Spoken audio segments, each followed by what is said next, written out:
Hello বন্ধুরা, আসসালামু আলাইকুম। এইচ বিডি নিউজ 24-এ আপনাকে স্বাগতম। আমি আছি Ahsan Habib, H BD news 24 থেকে।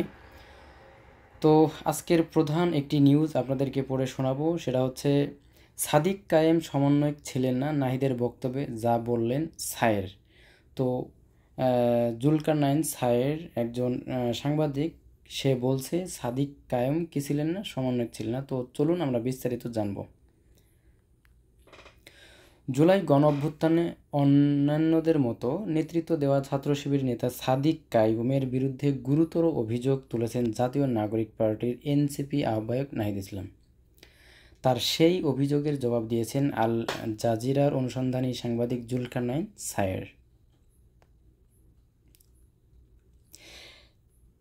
নাহিদ ইসলামের অভিযোগকে উড়িয়ে দিয়ে তিনি দাবি করেছেন, জুলাই আন্দোলনে সম্মুখ সারিতে থাকা সাদিক কায়েমের নামে একটা অসততার অভিযোগও আসেনি।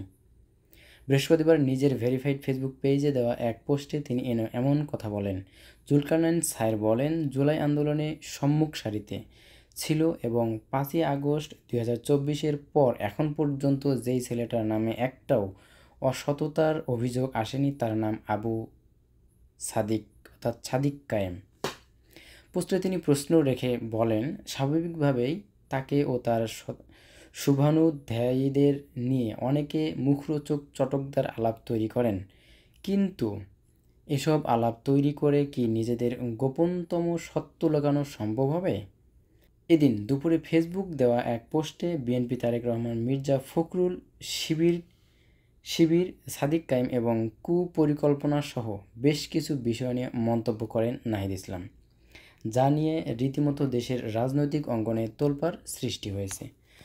তো ভিউয়ার্স, আপনারা যারা এই নিউজটা দেখলেন বা এই নিউজটা যারা শুনলেন, তাদের মধ্য থেকে আপনাদের মতামত ব্যক্ত করবেন। নাহিদ ইসলাম যেটা বলেছে সাদিক কায়েমকে নিয়ে, আপনারা কতটুকু তার কথার সাথে একমত কিংবা দ্বিমত অবশ্যই কমেন্ট করে জানাবেন।